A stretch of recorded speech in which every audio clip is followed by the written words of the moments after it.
সকলোকে মোৰ ইউটিউব চেনেললৈ স্বাগতম জনাইছোঁ। তো আজি আমি আকৌ নতুন এটা ভিডিঅ' লৈ আহিলোঁ। এতিয়া এই ভিডিঅ'টোত মই ডিছকাছ কৰিম প্ৰগ্ৰামটো কেনেকৈ কমপ্লিট কৰিব লাগে সেই বিষয়ে ডিছকাছ কৰিম আৰু প্ৰগ্ৰামটো আহিছে না নাই গোটেইখিনি এই ভিডিঅ'টোত ডিছকাছ কৰিম। গতিকে আপোনালোকে ভিডিঅ'টো প্ৰথমৰ পৰা শেষলৈকে চাব আৰু যদি প্ৰগ্ৰামটো আহি থাকে তেনেহ'লে প্ৰগ্ৰামটো কেনেকৈ ফিল আপ কৰিম গোটেইখিনি লাহে ধীৰে ষ্টেপ বাই ষ্টেপ তোমালোকে দেখি কৰিবা। আকৌ খৰধৰ কৰিলে আগৰ দৰে হ'ব, ইয়াত মিষ্টেক কৰিবা তাত মিষ্টেক কৰিবা, তেতিয়া কিন্তু তোমালোকৰ যিটো প্ৰগ্ৰাম লৈ তোমালোকে মানে কলেজত সিলেকশ্যন কৰিবা সেইটো প্ৰগ্ৰাম নহ'ব পাৰে। তো সেইকাৰণে এবাৰ ফেইল হোৱাৰ পিছত কিন্তু তাৰ পিছত কৈ লাভ নহ'ব। সেইকাৰণে বস্তুটো ভালদৰে চাই চিতি কৰিব লাগিব।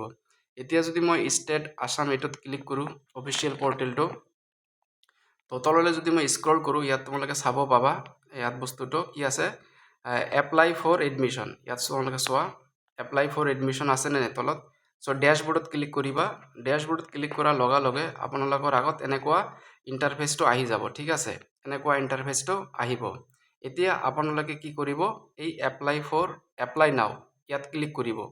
এপ্লাই নাওত ক্লিক কৰাৰ লগে লগে আপোনালোকৰ আগত এনেকুৱা এটা ইণ্টাৰফেচ আহি যাব। ঠিক আছে, এতিয়া এই গোটেইখিনি আপোনালোকক ফিল আপ কৰিব লাগিব গোটেইখিনি। এতিয়া কথাটো হ'ল ইয়াত ধৰা তোমালোকে যদি এডমিশ্যন মোডটো চোৱা, ইয়াত তোমালোকৰ অকল এটাই আছে, যিসকলে নন CUETৰ আণ্ডাৰত কৰিব খোজে সেইসকলে এইটো কৰিব পাব, আৰু যিসকলে CUETৰ আণ্ডাৰত কৰিব খোজে তেনেহ'লে এইটো কিন্তু নহ'ব, কাৰণ ইয়াত অপশ্যনেই নাই। আৰু তাৰপিছত যদি আমি কি কৰোঁ, চিলেক্ট ইউনিভাৰ্চিটিটোত ক্লিক কৰোঁ, ইয়াত চোৱা অনলি গুৱাহাটী ইউনিভাৰ্চিটিয়ে আহিছে, কাৰণ ডিব্ৰুগড় ইউনিভাৰ্চিটি আছে, কটন ইউনিভাৰ্চিটিও আছে। ইয়াত অনলি আপোনালোকৰ গুৱাহাটী ইউনিভাৰ্চিটি আছে। তো যিসকলে গুৱাহাটী ইউনিভাৰ্চিটিৰ আণ্ডাৰত পঢ়িব খোজে সেইসকলেহে এইটো ফিল আপ কৰিব পাব। ঠিকে আছে, এই বস্তুবিলাক মই কৈ আছোঁ। তো এতিয়া চোৱা college and department university campus, যদি মই এইটোত ক্লিক কৰোঁ ইয়াত আপোনালোকৰ একো অপশ্যনে নাহে।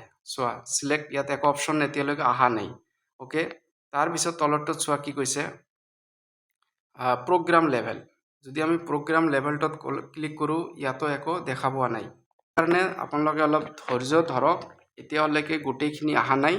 তো আই থিংক এদিন কালি হয়তো আহিব পাৰে। ঠিক আছে, তো আজিৰ ভিডিঅ'টোত ইমানখিনি ইনফৰমেশ্যন দিব লগা আছিল। খৰধৰ নকৰিব, যদি কালিলৈ আহে বা ৰাতিৰ ভিতৰতো যদি আহে কালি মৰ্ণিঙত ভিডিঅ'টো পাই যাব।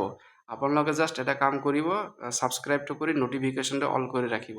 এইখিনিয়ে ইনফৰমেশ্যন দিব লগা আছিল।